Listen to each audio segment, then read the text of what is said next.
Hello and welcome to another used car heaven. Well, lots more great ideas of used cars to come in this programme, including, well, as you can see, Jaguars galore, the XJ6 Saloon and the redoubtable XJS convertible form here. We'll show you what sort of money you have to pay to buy a good one and what to look out for. But here's exactly what's on this week's programme.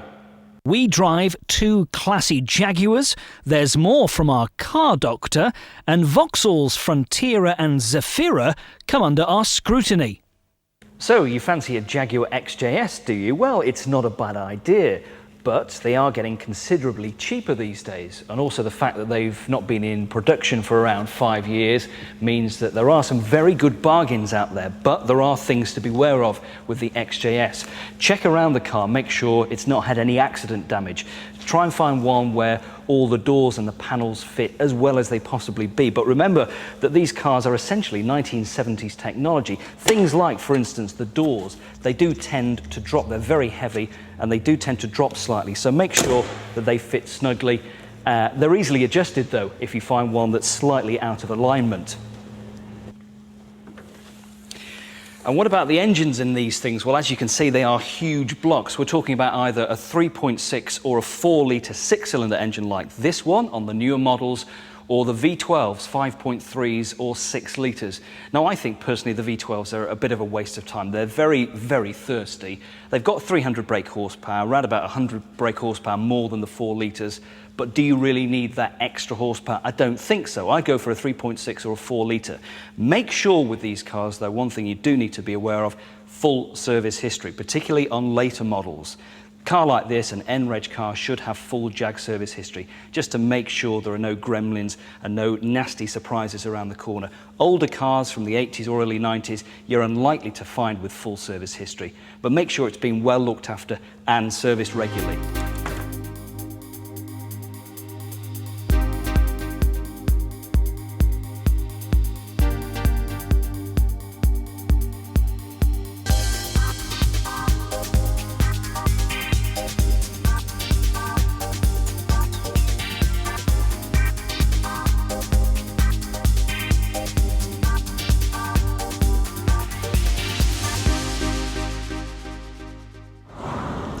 I think there's something very special about the Jaguar XJS, so much so that I actually owned one for about 2 or 3 years. It was an F-Reg 3.6 and it was very enjoyable for the time that I had it. But of course, don't forget that the XJS was introduced way back in the early 1970s, and at the time it was the car to have. But don't expect any fancy electronic gadgets or driving aids that you get on modern cars these days. Things like traction control, none of that on the XJS. It's just a plain old car. Now, you could spend as little as a few £100s on an XJS, but for that, I think you're going to be buying yourself a whole heap of trouble. Better to spend at least £2,000 to £3,000, and hopefully then you'll find a decent one.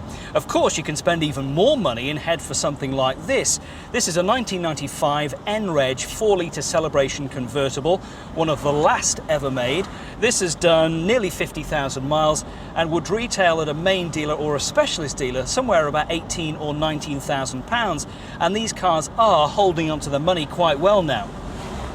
The key to buying an XJS is to make sure that you get it checked through thoroughly. It's worth paying £100 or a couple of £100 to get an independent inspection done by a qualified engineer. Check all the electrics work properly, things like the windows and the mirrors, make sure that they function correctly. Also the air conditioning unit, make sure that blows out lots and lots of cold air, because if you have to replace something like the gas cylinder on one, you could find yourself into quite a bit of money to repair that. Now, of course, they've got big engines, the XJSs, and that means that they're pretty thirsty. Don't expect fantastic fuel economy from them. We're talking about late teens for the 6-cylinder cars around town and early teens for the V12s, and round about the mid-20s on a long motorway cruise. I've always loved the XJS and owned one for a couple of years. It has classic looks that would grace any driveway. Rust, engine reliability and electrics can be problematic. So, check any car through thoroughly and make sure everything works properly.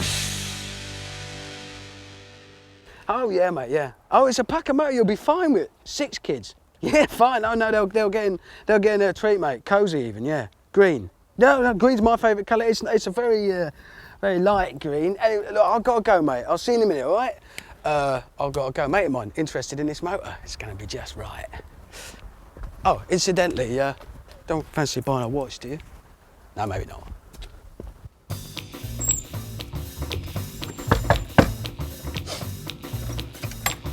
All right, mate. I've come about the motor. I have a bit of a word. Dodgy. No, come on in. Sit down, please. Dicky, me old China. Yeah. Have I got a deal for you? All right. Yeah. All right. No problem. I'll tell him. Right. I've explained you're only going to go to 200 a month, but he wants 250. No, 200. Want me to that's my 200 or nothing. Okay. Right. It says 200 or nothing. Right. Okay. I'll tell him. Well, it says he'll do it. Right. Deal of the century for 225, and he'll throw in a roof rack. Can't say fairer than that. Happy? Yeah. Okay. That sounds great. Oh, this is a classic hard man, soft man routine. He's got his price and he'll get it out of you by whatever means. There's probably nobody on the phone at all. Don't be a sucker. Don't fall for it. You know what you want to pay that and no more. Yeah, that red A-Class, have we still got it? Yeah? Yeah, red. Oh, you're joking? Oh, right, hang on. It's a guy looking at it last night. I thought I saw him. But are you that keen? Right, well, look, has that bloke put a deposit on it or what? Is he definitely... But he's not put a deposit... He's definitely not put a deposit on it. When's he coming back? Well, right, well, if he's... Well, you know, he's not coming back till like 11 o'clock this morning. Yeah? Well, if you want it, it's yours, but we're going to have to move now. Yeah? All right, it's got it. No, we'll have it. Forget it. No, it's too late. We'll have it. Oh, now, this really is as old as the hills. It is the classic salesman's bluff. There's probably nobody there again, and even if there is, it's a setup. Don't fall for it. If you're sure, I can't make you buy it, can I? There's not a lot... Hang on. Hello? Yeah, I'm with him now. No, I'm sorry. I can't eat. I can't make the bloke buy it. If he don't want it, if he can't afford it, I can't.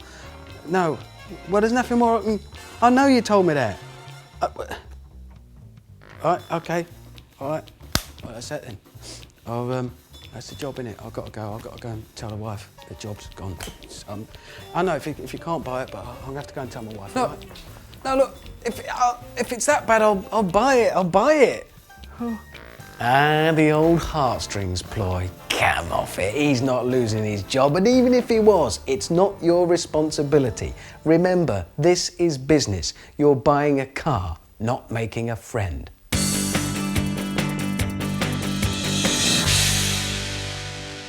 So you toyed with the idea of buying an XJS, but perhaps you need a bit more space, a bit more room. So you might look towards one of these, an XJ6. We've looked at older XJ6s in previous programmes, and those cars are getting very, very cheap indeed now. But think about one of these. For as little as £8,000, you could buy a 6-cylinder model like this, or you could buy a V8 for as low as £14,000. Now, although this is a very big car, it's wide and it's very long, one of the main criticisms of it is the fact that rear leg space for passengers back here is not fantastic, and if you're over probably about 6 foot tall, you might find it a bit on the cramped side back here. You can go for a long wheelbase XJ6, but you'll end up paying a little bit more money for that extra legroom. Also, boot space, whilst we're on the subject of being a little on the tight side, is not fantastic on the XJ6. It's okay, and you can get plenty in there, including a couple of sets of golf clubs and some luggage too, but compared to some of the rivals like the S-Class and the 7 Series, not quite as good.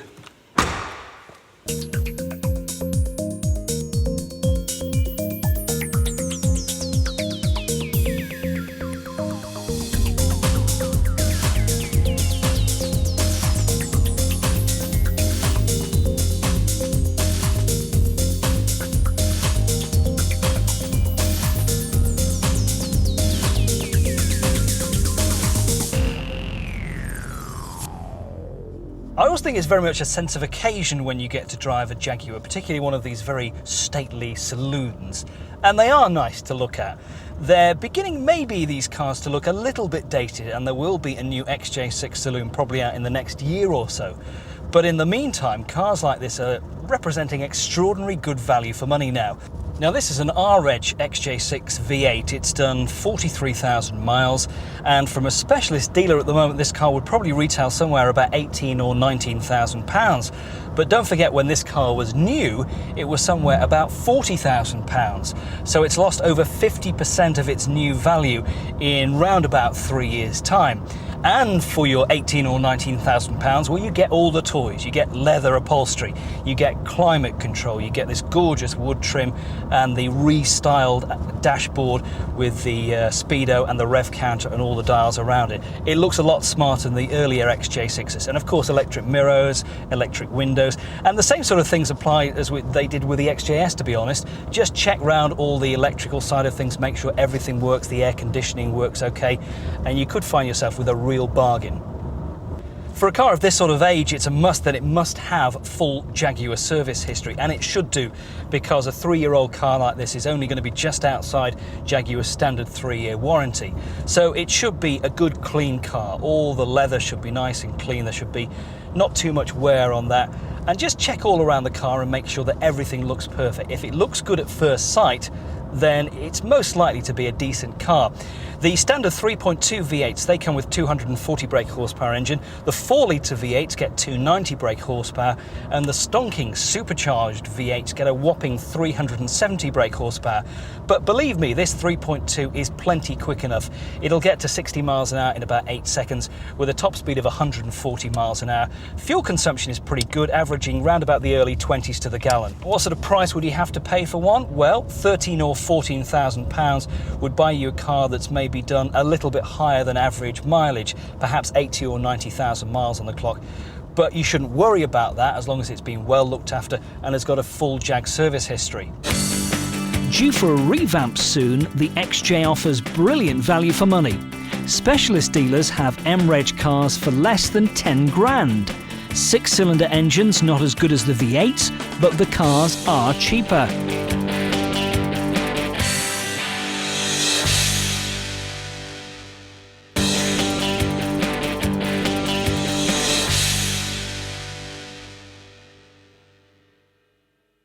Hello and welcome back to part 2 of Used Car Heaven. Coming up on this part of the programme a little later, we'll be checking out Vauxhall's excellent Zafira. Those have been around for 2 years now, and there are plenty to be had on the used car market.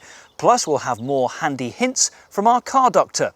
But first we're going to take a look at another Vauxhall. This is the Frontera, their trusty and reliable 4x4. Now this has been on the market for around 10 years. It's beginning to show its age a little, but you can pick these up for seriously cheap money. An example like this, an R-Edge car, 4 or 5 years old, 50,000 miles on the clock, could be yours for £7,000. Now the long wheelbase Fronteras are actually quite spacious, plenty in there for the rear seat passengers, and also quite a good sized boot. It's one of these split tailgate affairs where you have to open the rear section first, and then the bottom bit there comes back, and again you've got folding rear seats to give you a lot of load space in there. Now with all 4x4s, I think it's worth checking to see if there's any underbody damage, if it has been doing a lot of off-roading, and if it's got a tow bar, you never know what it's been towing. So maybe worth getting it up on a ramp and having somebody check over to make sure there's no serious damage underneath. Otherwise, should be a good buy.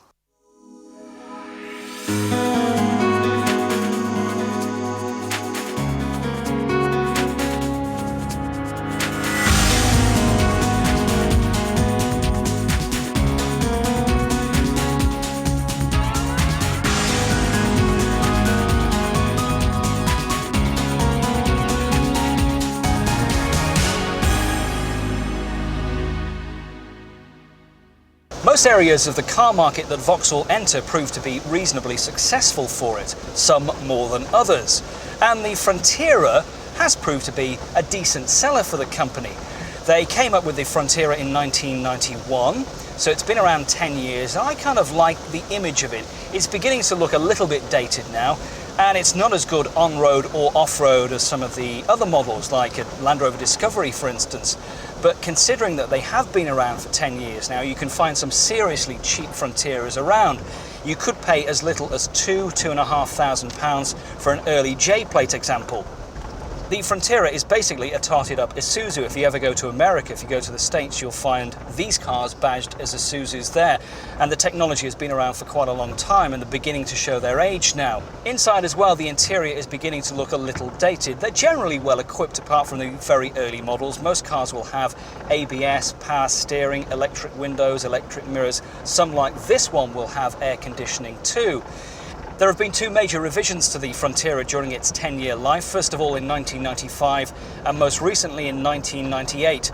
Worth looking certainly for those revised cars if you have the money to spend on it.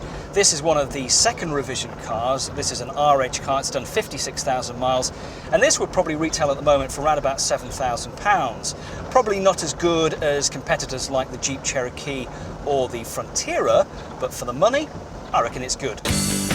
Some of Vauxhall's attempts at introducing new vehicles have been, well, hit and miss, but the Frontera has stood the test of time. It'll never be able to compete with Land Rovers or Jeeps, but it makes a reasonable attempt at off-roading and beats some of its rivals hands down. Coming up very soon, we'll check out the Vauxhall Zafira, but first here's Simon Hughes, the car doctor. Well, as you can see, we're driving along here, and I think the camera speaks for itself in that it's nice and bumpy in this Citroën Xantia. And this has got a stereotypical Citroën suspension problem, which is deemed as quite quirky and expensive to maintain and repair. But, as we're going to find out, it's actually cheaper to maintain and repair than an average ABS system, an airbag system, or even air conditioning. So we're going to nip to the workshop and just see if we can get to the bottom of it. So let's see how we go.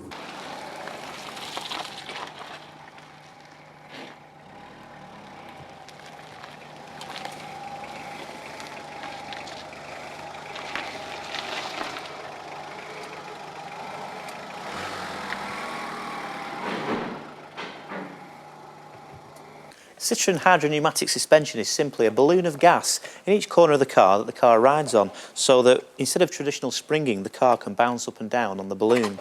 Now, on the car, we've got 4 spheres, and inside the sphere, you can see that we've got the balloon here. It's flexible, and it goes on there, like that. And we've got 2 of these under the bonnet, and we've also got 2 under the back.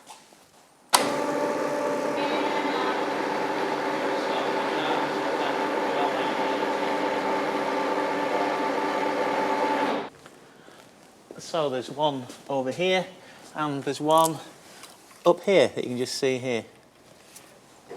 Right, we're back on the ground, and what we're going to do now is actually replace this sphere here. It's a simple operation, but we're going to lose a bit of hydraulic fluid, and we're going to unscrew it. So I've got a rag, which I'm just going to pop underneath to mop up any surplus. Now, I've got a special tool here, which is designed for doing this, but in actual fact, you can just use an oil filter wrench to do this. So this is going to go onto here like so, and then with a bit of a pull, you can see it loosens off. We're simply going to unscrew it. Let's get a little bit of fluid just leaking out there. That's our old one, and we've got to make sure that there's a oil seal still in there. There is, because whenever you get these, you get an oil seal with it. I've got the new unit here. Have a quick recce to make sure it looks similar. And here we are. The new unit, which has got gas in it, that one's gone flat. We pop it back in, screw it on, nip it back up with our tool, make sure it's tight.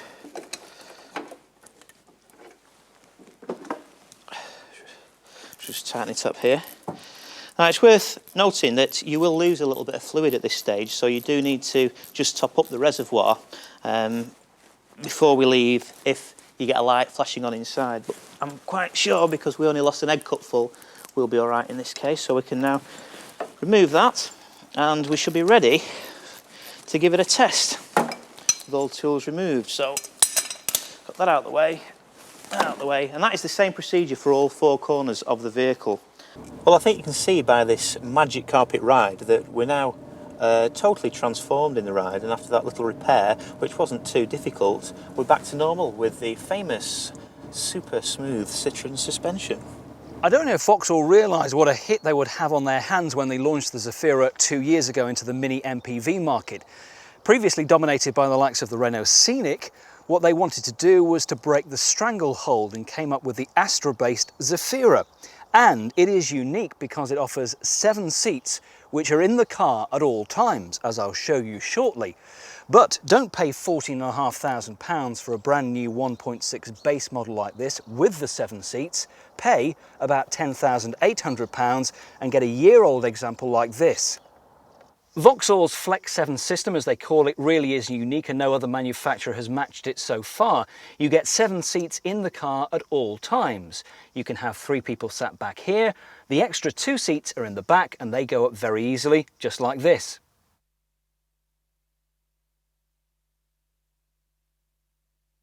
However, as you can see, with 7 seats up and 7 people in place in the car, there's no luggage space. The Zafira has had rave reviews ever since its launch 2 years ago, and justifiably so. It's a cracking car to drive out on the road, basically because underneath it's an Astra.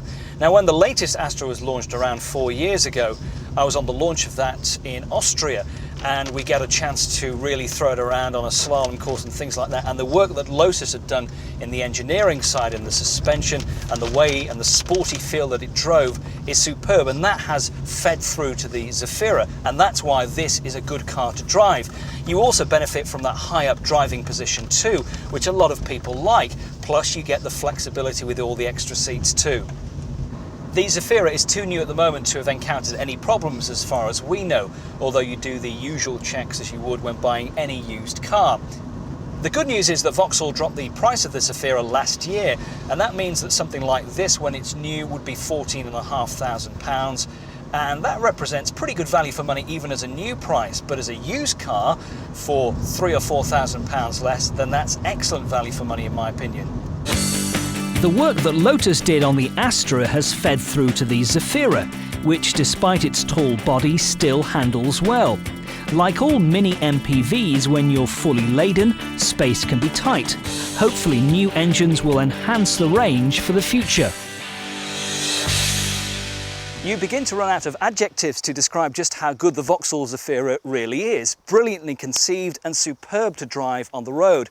And now that they've been out for around 2 years, prices are beginning to slip back. £10,800 could buy you a superb example like this. That's it for this week's Used Car Heaven. Join us again at the same time next week for more.